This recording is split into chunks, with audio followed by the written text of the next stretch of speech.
한국에서 800km, 1500km 및 3000km 범위. 현무 미사일 모델은 현무-1, 현무-2, 현무-3이 있으며 현무-2와 현무-3은 사거리에 따라 각각 A, B, C 버전으로 나뉜다. 현무-1은 1977년 국방과학연구소가 개발한 사거리 180km의 지대지 미사일이다. 외형은 나이키 허큘리스 미사일과 같다. 당시 정부가 핵 개발을 추진하면서 미국과 대립하고 있었기 때문에 현무-1은 미국의 심한 견제를 받으며 개발됐다. 로켓 연료는 미국 로키드 마틴사에서 공급했으며 유도장치는 영국 GC사에서 개발한 INS를 사용했다. 제1은 중량 4.8톤, 길이 12m, 지름 0.8m이며 최고 속도는 마하 3.65이다. 현무-2는 2001년 한미미사일 지침이 개정되면서 탄도미사일 사거리가 180km에서 300km로 늘어남에 따라 개발된 탄도미사일이다. 외관은 러시아의 이스칸데르 미사일과 같다. 제1은 중량 7.3톤, 길이 6m, 지름 0.8m이며 탄도 중량은 500kg으로 알려져 있다. 추진체는 1단 고체 연료이며 최고 속도는 마하 5이다. 2006년 실전 배치된 현무-2A는 사거리 300km이며 축구장 수십 개 면적을 초토화시킬 수 있는 위력을 지닌 것으로 알려져 있다. 현무-2B는 2012년 다시 개정된 한미미사일 지침을 발판으로 현무-2A를 업그레이드시킨 버전으로 사거리가 500km로 늘어났다. 2015년 실전 배치됐다. 지난달 23일 시험 발사에 성공한 현무-2C는 북한의 핵미사일을 선제 타격하는 킬체인의 핵심 전력으로 꼽힌다. 사거리는 800km로 남부지방에서 발사할 경우 북한 전역을 사정권에 둘 수 있다. 현무-2C는 우리 군이 한미미사일 지침에 따라 개발할 수 있는 최장거리 탄도미사일이다. 현무-3은 토마호크 순항미사일로 사거리는 500km에서 1500km이다. 우리 군은 그간 탄도미사일에 비해 개발 제한이 덜한 순항미사일 개발에 주력해왔다. 2001년 개정된 한미미사일 지침에 따르면 순항미사일은 탄도 중량 500kg을 넘지 않으면 사거리에 제한 없이 개발이 가능하다. 사거리 1500km인 현무-3C는 일본 전역과 중국의 수도 베이징을 포함한 중국 동부 주요 지역들을 사정권에 두고 있다. 현재 우리 군은 사거리 3000km 이상인 순항미사일 현무-3D를 개발 중에 있다. 2. 호주 정부의 감사기관 호주 육군의 타이거 ARH 공격 헬기 운영상태 호평. 타이거는 얼른 퇴역해라. 호주 국립감사원이 호주 육군이 현재 운용 중인 22대의 타이거 ARH 공격 헬기에 대해 아주 혹독하고 강도 높은 비평 보고서를 발표했습니다. 2001년 도입을 결정했고 2004에서 2011년 사이에 인도가 모두 완료됐으니 호주 육군이 타이거 ARH의 운영을 시작한 지는 이미 10년이 훌쩍 넘어갑니다.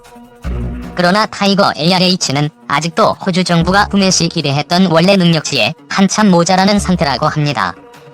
유지비는 예상한 것보다 훨씬 높았으며 성능은 기대치를 훨씬 밑돌고 있다는 게 ANAO 보고서의 골자입니다. 이에 대해 웬만하면 커버를 쳐줘야 할 입장인 호주 국방부나 소유군은 물론 개발사인 에어버스 측조차도 이런 사실을 인정한다니 호주의 타이거 ARH 상태가 얼마나 심각한지 알 수 있을 겁니다. 같은 회사의 NH-90도 그렇지만 타이거 공격 헬기의 호주 수출형인 타이거 ARH도 도입 당시부터 문제가 정말 많았습니다. 참다 못한 호주 정부가 최근 2020년대 중반 이 헬기들을 조기 퇴역시켜버린다는 결정을 한 바 있죠. 호주의 타이거 공격 헬기는 이제껏 나온 다양한 타이거 헬기 버전들 중 가장 고사양입니다. 한쪽에 치우치지 않고 공격 헬기와 정찰 헬기 역할을 모두 맡겠다고 개발된 사양이 호주 버전인 타이거 ARH입니다. 그러나 그게 문제였습니다.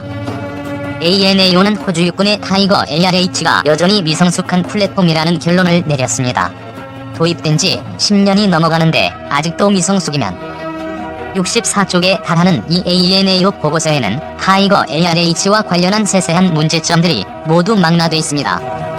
호주 타이거 ARH가 얼마나 심각하냐 하면 타이거 ARH에는 도입 이래 76개의 크고 작은 능력 결함 문제점들이 보고됐다고 합니다. 호주 국방부는 이 중 60가지는 매우 치명적인 것으로 간주하고 있다고 합니다. 그러게 많이 생산되고 농익은 AH-64를 샀어야죠. 2015년 자료를 기준으로 타이거 LRH는 16대의 비행대대 기준으로 가동률이 평균 3.5대에 불과해 애초 목표치인 12대를 훨씬 밑돌았다고 ANAO 보고서에 나옵니다. 호주 육군 환장하겠네요. 해양 국가인 호주는 구매 시부터 타이거 LRH의 해상 운영 능력을 요구했다고 합니다. 그런데 이 능력이 여직 개발 완료가 안 됐다고 합니다. 안 하는 건지 못하는 건지. 따라서 호주 프리킷 함상에선 여러가지 이유로 타이거를 아직 운영할 수 없다고 합니다. 호주 감사원은 현재 타이거 헬기의 전 지구상 운용 대수는 모두 4개국 119대에 불과하다고 합니다. 타이거 헬기는 공동개발국인 독일, 프랑스조차도 예정보다 도입 수량을 줄였으니 잘 굴러갈 리가 없죠.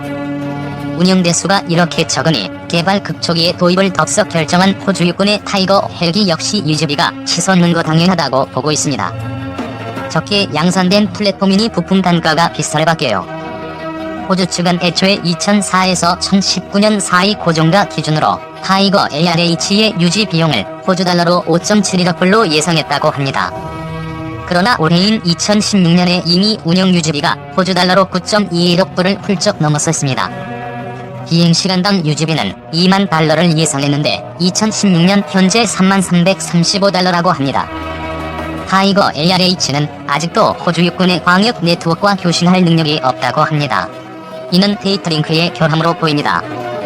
호주 육군이 구매 시 요구 조건인 정찰 플랫폼으로서 타이거 LRH 유용성을 떨어뜨리는 결함인 것이죠. 타이거 LRH는 이름 그대로 전투 외에 정찰까지 겸한 플랫폼이고 OH-58을 대체하는 플랫폼으로 도입됐었기에 이는 치명적입니다. 호주와 독일에서 타이거 헬기에 장착된 70mm 로켓 포드들이 조종사의 명령 없이 저절로 떨어져 나간 사례가 2건이나 보고되고 있습니다. 그러나 개발사인 에어버스 측은 아직도 이 문제의 원인을 규명하지 못했다고 합니다. 호주의 타이거 LRH 헬기는 주력 무장으로 로키드 마틴의 AGM-114 헬파이어 대전차 미사일을 사용합니다. 헬파이어는 8km 이상 거리의 적과 교전할 수 있는 능력이 있는데 RFS에 가능한 유효 교전 사거리는 고작 4km 전후라고 하네요. 오인? 이건 심각하네요. 대체 이유가 뭔죠? 최대 사거리 8km 이상의 헬파이어를 사거리 4km인 토우 미사일 모드로 운용해야 한다는 얘기입니다. 호주 육군 타이거 LRH의 RFS 모습입니다. RFS는 전자광학 체계와 레이저 지시기 등의 교전 체계를 통합한 마운트 시스템입니다. 주간용 TV 카메라, 열적외선 카메라, 레이저 거리 측정기 등으로 이루어져 있습니다. AH-64로 따지면 아파치 코에 붙은 TADS PNVS에 해당되죠. 이게 헬파이어 성능을 반으로 감축시키는 마력을 지녔다니.